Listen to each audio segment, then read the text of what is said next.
Bonjour, bon matin à chacun, bon matin à chacune. Très heureux de vous retrouver. J'espère que vous avez pu profiter du soleil hier. La journée était vraiment magnifique. On a vraiment eu, je pense, la première vraie journée de printemps qu'on attendait tous. Alors aujourd'hui c'est un petit peu plus gris, mais c'est le dernier jour du mois d'avril, le joli mois de mai, le mois de Marie arrive demain. C'est pour ça que je me suis mis en bleu, pour vous annoncer déjà cette arrivée du mois de Marie. Et un mois de Marie qui va être rempli de belles choses encore, on le sait. On est en attente, mais on est en même temps dans l'espérance. Si nous perdions l'espérance, nous perdrions tout. Alors, bon matin, je suis heureux d'être avec vous ce matin. Puis, avant de vous présenter le programme, je regardais les paroles de la liturgie aujourd'hui dans le prion en église, si vous en avez un. Sinon, vous savez que par Internet, vous pouvez accéder au prion. Dans le prion, on nous raconte aujourd'hui le récit dans la première lecture, le récit de Philippe. Vous savez, Philippe qui rejoint l'eunuque sur le chemin, poussé par l'esprit. Et puis l'eunuque qui lui demande... qui était en train de lire des paroles de la Bible, qui ne comprenait pas trop, et qui demande à Philippe de lui expliquer ça. Qu'est-ce que ça veut dire ? Et Philippe, saisit l'occasion pour lui parler du Christ, pour lui parler de Jésus, puis il prend cette occasion-là. Et rappelez-vous, cette semaine, on nous a parlé d'un autre récit aussi, ou très récemment, les disciples d'Emmaüs.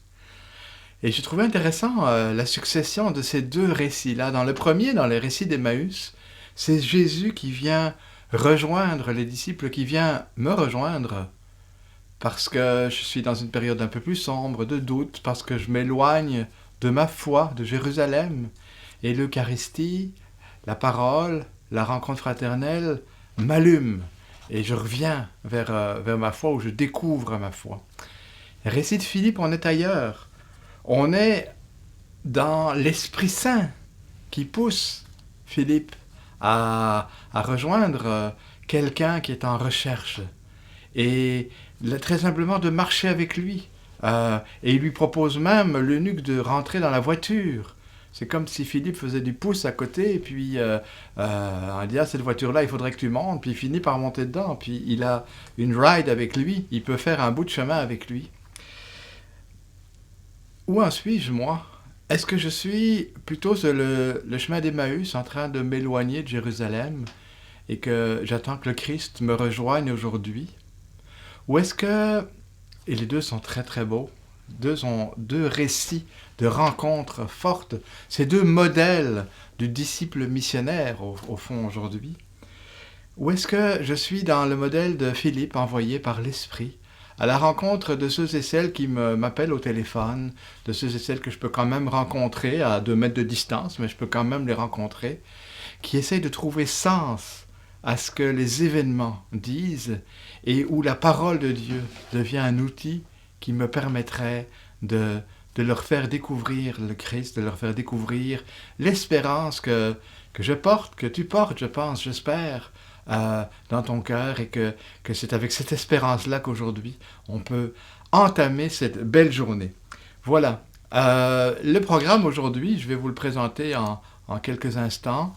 Le programme aujourd'hui, il est devant vos yeux. Voilà, j'enlève les logos qui sont un peu dans notre chemin.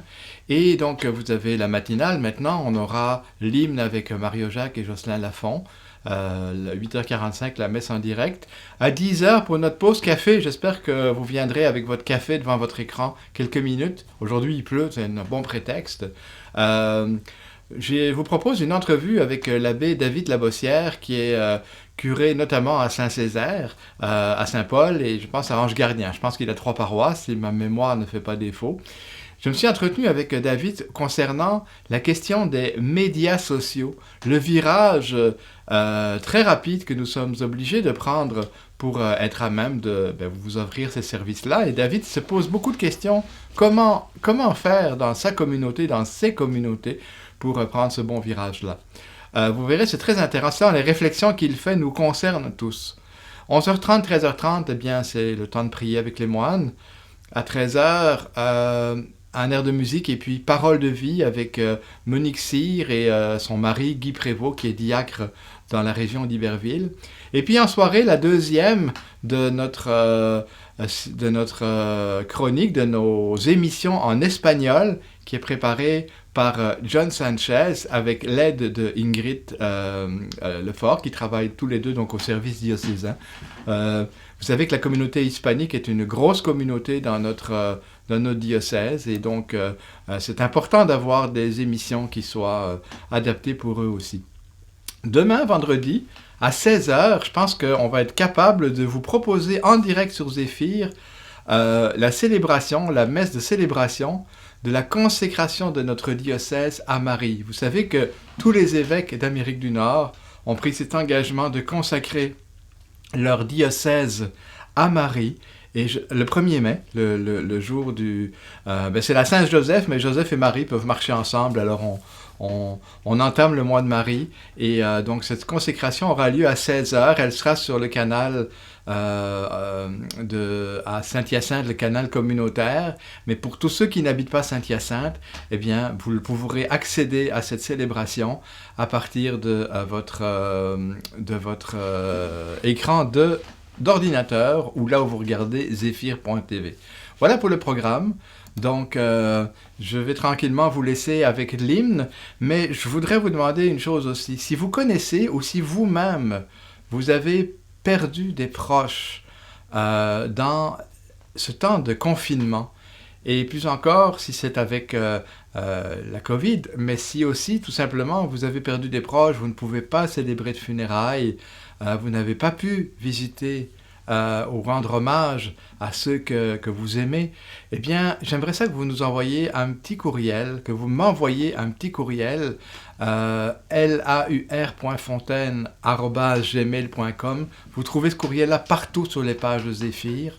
Donc, vous m'envoyez un courriel avec le nom de la personne, la ville, son âge, quelques éléments d'information que vous voudriez nous partager.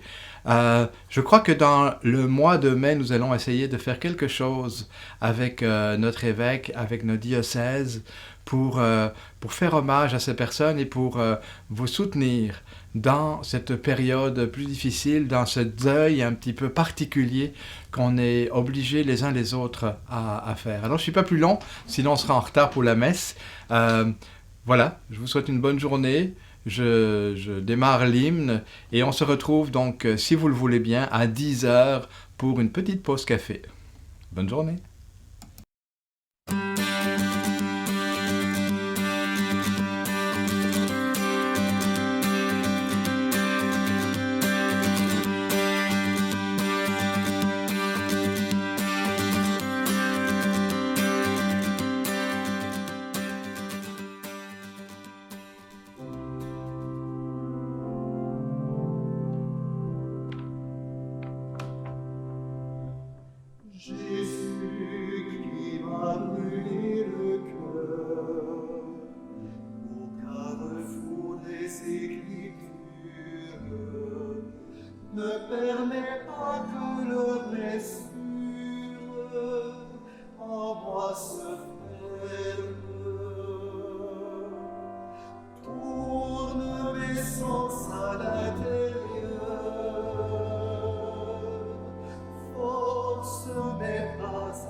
jamais tout vu.